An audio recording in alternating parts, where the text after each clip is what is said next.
Good afternoon. I'm Jennifer Gerson of the Pinecrest Business Association, and I'm joined today by Pam Mayers of the Mayers Group. Thank you for joining me today, Pam.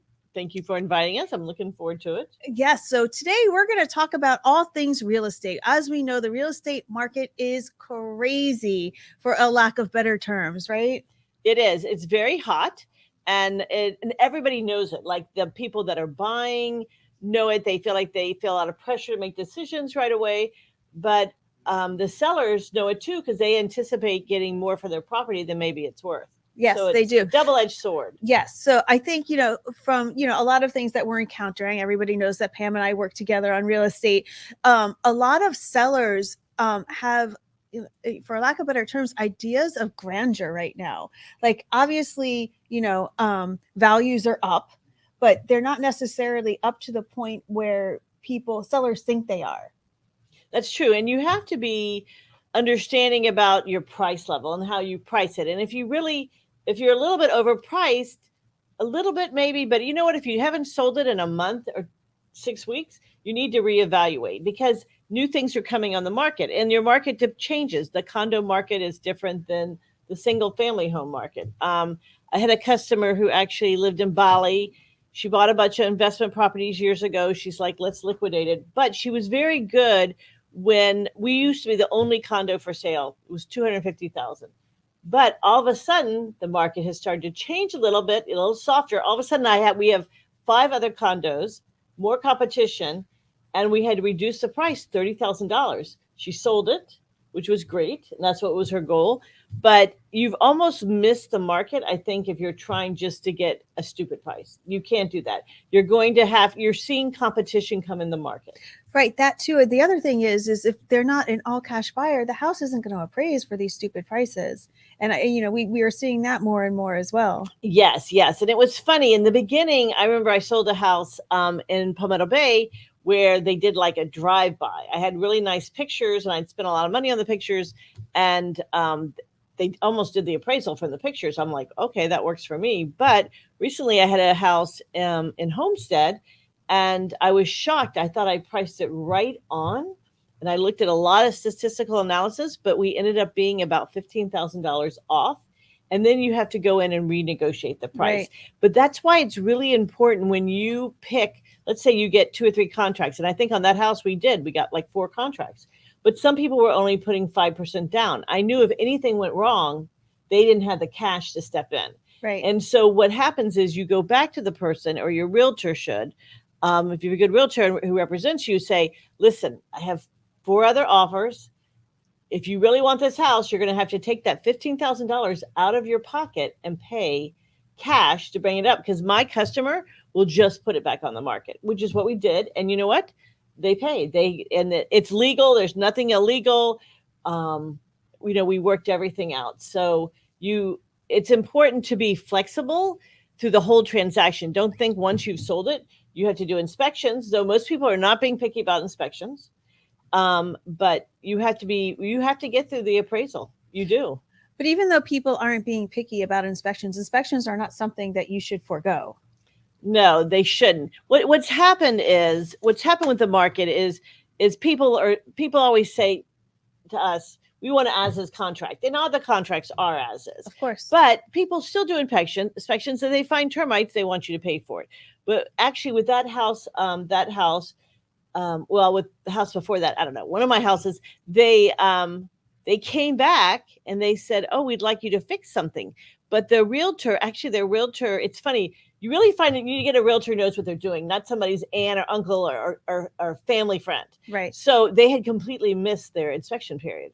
So I was very nice, and I'm like, well, you can do inspections, but you can't ask us to fix anything because you're past your inspection period. Now, I went back to my customer, and they were nice. Most people are. And they might fix things, but they won't. And what I have a tendency to say is that, we have 3 other people interested in buying this house. Do you really want me to go back to the customer and ask them for money? Or do you really want me to ask them to fix it? Or, what do you really want in the big picture? So sellers usually now really aren't having to fix a lot of things. Right. Unless they want to. You know, Right. and some people do. They want you to take their house and love their house like they did. Right, of course. So, since the beginning of the pandemic, we've seen a lot of increase in the cost of real estate. So let's talk about our local markets like Okay. Pinecrest, Palmetto Bay, the Yes. Gables. How much have prices like we were talking about the square foot Yes. price per in the different Yes. cities. So where are we compared to where we were? So I did Pinecrest and Palmetto Bay because Jen lives in Palmetto Bay and I live in Pinecrest. And so I've always, followed Pinecrest. I lived before it was Pinecrest. I lived there 30 years and watched the prices go up. But I was actually shocked today when I pulled them because in Pinecrest, it's 523 per square foot. The average. The average. And that is a lot of money. And I can remember when it was 300 a year ago. Yeah, and I'm like, oh my gosh, how did it jump so much? I'm so happy. But Palmetto Bay has jumped. I used to tell people, oh, Palmetto Bay is $100 less. Now it's $200 less. It's $357 per square foot, and that brings up another point. If you have, let's say, $900,000 to buy a house, and this actually, my nana, my grandmother used to always say this: you always go to the nicest neighborhood, even if you have to eat carrots. That's what she used to say. Even if you have to eat carrots, Pam, you always buy in the nice. Your grandfather and I, we live in an apartment and we had no money for food, but we were in a nice neighborhood. And you're like looking at her like, sure. But I have to tell you, money wise, eat carrots, and if somebody had, we could have bought Palmetto Bay or Pinecrest back then, but we luckily bought in Pinecrest. I wanted to be near my parents and I had 3 small children. So I probably would have paid the same for a house, and look at the difference in Pinecrest and Palmetto Bay. And though 357 in Palmetto Bay is nothing to sneeze at. Yeah, I remember last year, I believe Palmetto Bay was only in the 200 high 200s it is, per square foot. So it's gone up, as well, just not as much as Pinecrest has. And people love Palmetto Bay. It's a village. I love Palmetto Bay. Yeah, it has a fabulous neighborhood. It's great for children. Right. It's your next lower price point from Pinecrest. Yes. I remember when I was looking, of course, I wanted to move to Pinecrest, but I couldn't afford the Pinecrest, square footage. So I went, on the other side of 144th. But it's interesting there. What is for sale, there's only 1.5 months of inventory in Palmetto Bay, which makes it very competitive to find a house. I have my sister Christine Hartsook lives in Palmetto Bay too, and it's wonderful. She has a lot of friends who are looking, and I'm helping them find something, but it's hard. 1.5 months is nothing, and it's only 2 months in Pinecrest, and so that's kind of gotten a little bit tight too. So I'll tell you, in Pinecrest there's only 98 homes for sale. Right now, you have 35 homes pending, which is a lot. Out of that 98? Well, no. 98 is 98 active. 49 sold that were pending last month, but they sold, and 35 are pending that will close next month. But that's a huge amount to be sold. 50 houses is a lot. And but in Palmetto Bay, you have 65 houses for sale. 33 are pending and 43 sold. But last month, I'll tell you this, there were 51 houses for sale, and now there's 65. So again, that market is softening, which is good for people looking. It's getting a little bit better. And as I said, the condo market for sure, but people want houses. They do. Yeah. And are we still seeing people relocate to South Florida? We really are. I have actually, from here, I'm going to rent out, and I have a house just under $2 million. I'll plug it. It's 11109 Southwest 78th Ave, and it's a super nice 5-5 house. And it's really big. Yes. It's 1 story, and it's open today. 2 to 5, yes. 2 to 5, Thursday, Friday, Saturday, and Sunday. Yes, I'm going to sell it this weekend. Yeah, we're going to be there. Yes, we will be there. Jen and I, and Molly too, and Chase. But it is interesting because I've showed it to people from Alaska. I've shown it for people in New York. I've showed it to all sorts of people I still seeing from all over the United States. I mean, internationally, actually, yes. We've seen people from all over the world come to look at that place. So it's interesting, and we've had one offer. It didn't work out, but we are pretty much easy to work with, and it's easy to show. So, and it's under 2 million, which that brings up to some more statistics I was also looking at in Pinecrest.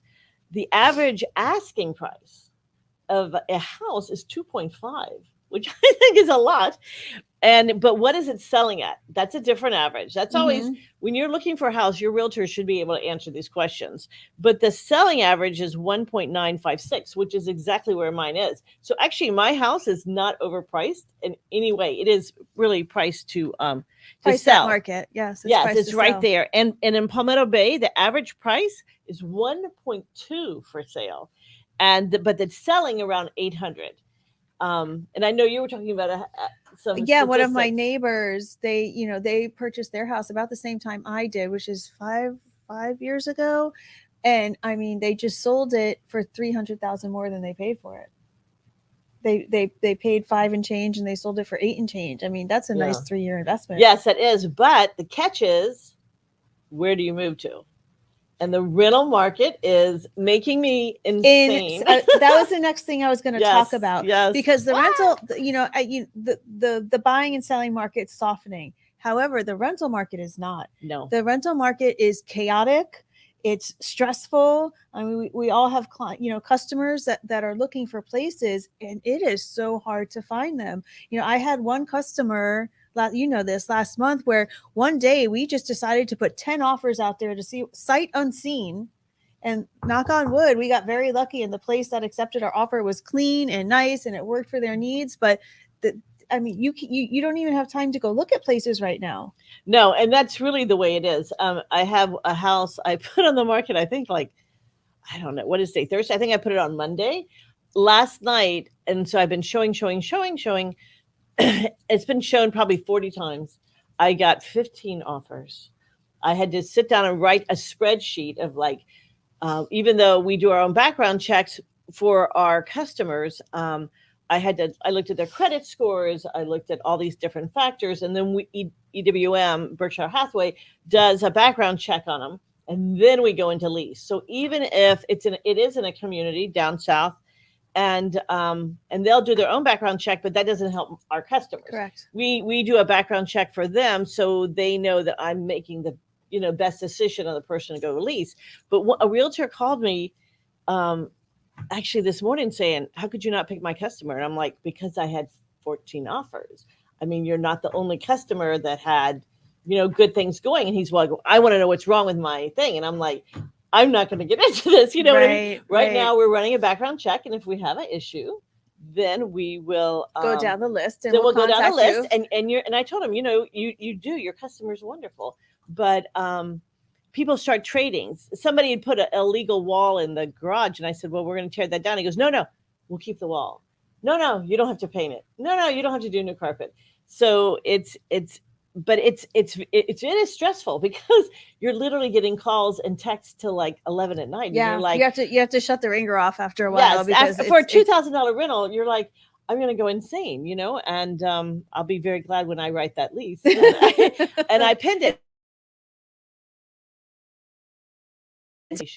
Has made a rule that if something is rented or sold or pending in contract, they have to put active with contract, or they have to put pendant. Yes. So if you're a person looking for a house and you're frustrated, and because it's sold, or it shouldn't be, these realtors have 24 hours to do the right thing and put it as pending, or they get fined $500. Well, I can't tell you how many times you'll reach out to the other realtor. They're like, it's under contract. It's under contract. Yeah, and you're like, it still says active. And it makes you look dumb. Right. Or you have your customers looking on Zillow or Realtor.com. Well, I want this one. I'm like, but it's not available. But it says it's available. I'm like, well, they haven't updated it. I'm sorry, it's not available. Yeah.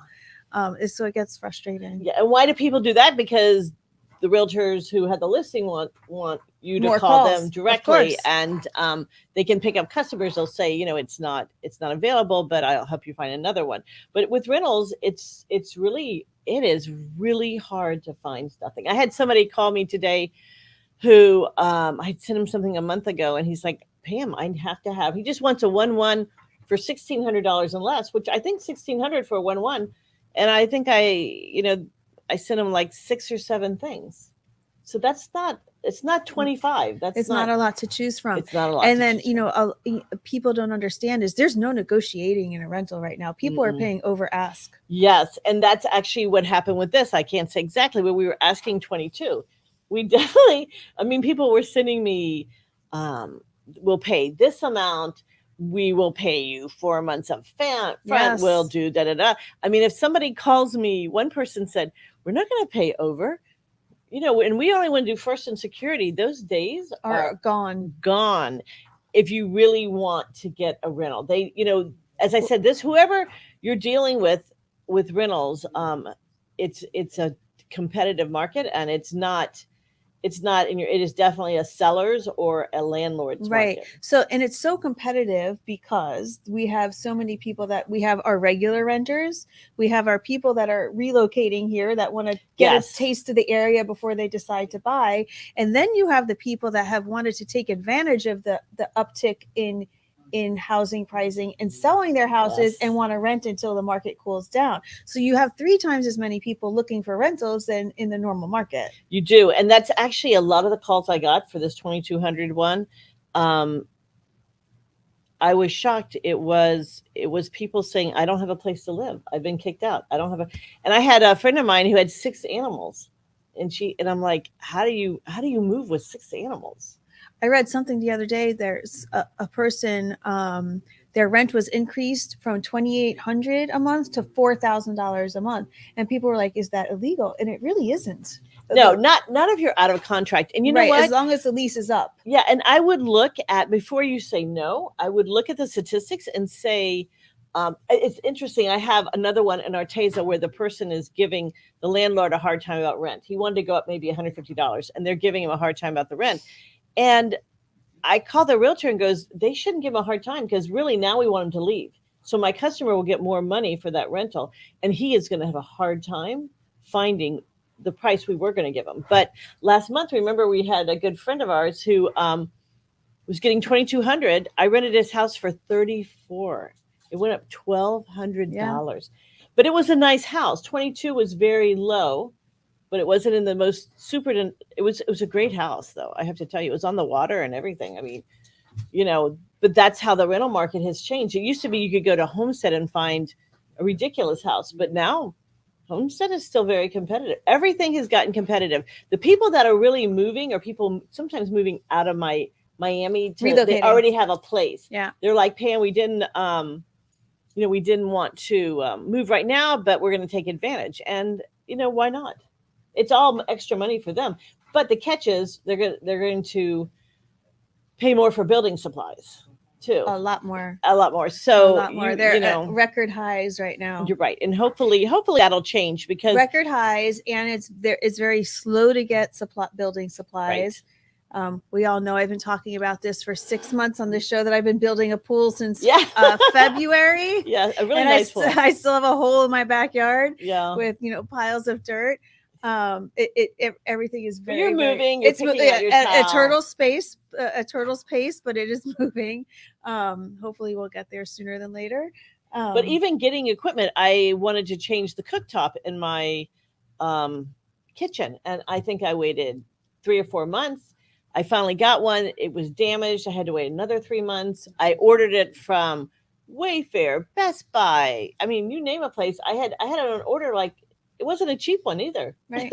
I had it on order. But I think it's a lot of the parts come out of Asia, and I think there's just the delays and that, just like with any industry, cars, building materials, and so on and so forth. It's interesting. The economy is an interesting place, and people are worried about it crashing the market, but I don't see it really crashing, because if people are moving here, as you said, for those 3 reasons, which are not reasons that go away. No. And it isn't like it's like people, back, I don't know how long ago it was, 2010, I think, when the market crashed because of all the mortgage. That was a mortgage problem.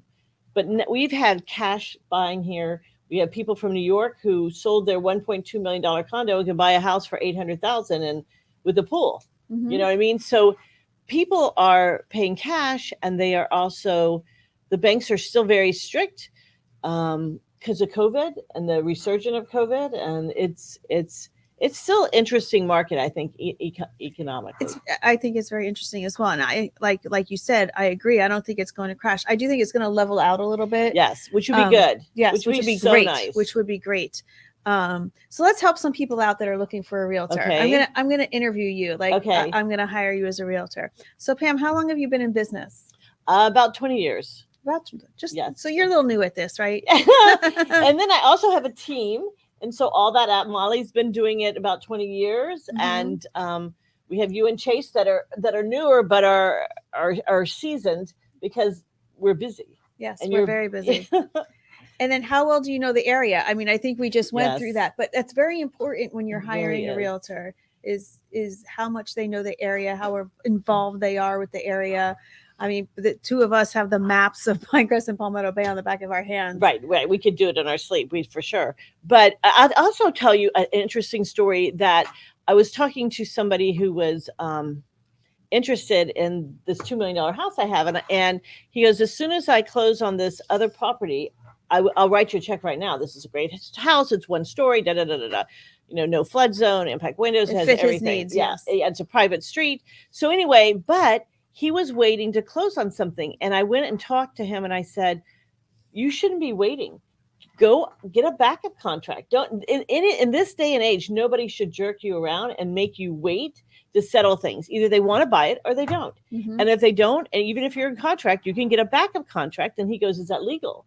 I said, of course it is. You're not kicking that person out, but you have a backup contract. Sometimes it's for more money. Right. And if they fall out of contract, the contract only Yeah, lasts for or- so long, you have a backup waiting. You're right. Or if they jerk you around. And I told this guy, do not let people jerk you around.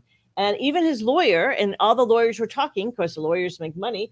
No, either they buy it or they don't. You'd be entitled to your money. And if they don't want to buy it, then there is a line of people behind it. So to have a realtor that really looks out for your money, I think we're really good at doing that. Yes. We treat it like it's our money, and we don't withhold information that will help you. And we're not lazy. We work hard. All the do. time. We do. So, and this is going to lead into my next question. Okay. So what do you think sets you apart from other agents? And I think you just said Yeah, I some think of I those did. Yeah, things. yeah. I treat it. I had one time I had a manager tell me, this is not your money. That customer's money is not your money. And she said, remember, you're transactional brokers. You work for the transaction. But you know what? I work for my customer. Of course. Yes. I mean, we represent the transaction, but your customer is your customer. Yes. And I want them to that's how we grow as a group, because we get so many referrals, because we fight for our clients to get more money. And when someone hires you, do they just get you, or do they get your entire We get team? our whole team, which is great. Like I'm doing open today, and my whole team comes, and we all do marketing when we can together. we take turns sometimes as well. Yes. We always have each other's back. If you're moving here from Miami and you want to know about the neighborhoods, community newspaper, which is pretty much everywhere, that's where we are today. But I'm going to put a plug in for them that they have a newspaper for just Pinecrest. They have a newspaper for Palmetto Bay. They have a newspaper for Cutler Bay. They have a newspaper for Brickell. I don't know if you want to live there with kids, but if you want to do Brickell, they had that. They have so many areas. So if you want to really find out what's going on in the area, from a neighborhood standpoint, I would say you pick up a newspaper from Community Newspaper, and they're online too. Absolutely, which leads into my next question. So how deep is your professional network? Oh my God, we're so involved. So I used to be the president of the Pinecrest Business Association. No, I mean the Palmetto Bay Business Association. I was on the board with Pinecrest. You are now the president of the Pinecrest Business Association. I'm active in a BNI. And, thank you, Mr. Miller. Yeah, so we're super active. Like we're never home. No. Every night we're out. And with your customers, how often are you in touch with them? The nice thing about it is my customers will call me from 2 or 3 years ago saying, Pam, I know that this, and this. I need help. I need this. I need that. And I love that. We love to help our customers. And I do have a network to be able to help them. Right. And if I don't, you'll know somebody, exactly. or Molly will know somebody. And it's important to, I think in the end, you want to buy a house and be friends with people. Right. Be professional, help them save money. Create a lifelong relationship with them. And that's what we're looking to do. Absolutely. For sure. So, this was a great conversation about Pinecrest and Palmetto Bay. I'm so glad you were able to join me. And I'm today. so glad I looked at the stats, and I'm glad I live in Pinecrest. And I know you're glad you live in Palmetto Bay. Absolutely. Yes. So thank you to the Miller brothers for hosting us Yes. at the CN Studios. We appreciate you having us here every week. Thank you, everybody, for watching. And Tommy. Tommy Yes. for running the show. We wouldn't be able to do this without him. Join us on September September 21st for our PBA networking luncheon. It was going to be the VOP 25th anniversary. However, we have decided to push that back to October. So it is just going to be a networking luncheon, but we are going to have a micless pass the mic. And so come out and join us. We are going to have catering from one of the newest restaurants in Pinecrest Platia. So come out and try their food. It is going to be delicious. Thank you again for joining me. Thank you everybody for watching, and we'll see you next week. Bye-bye. Bye-bye.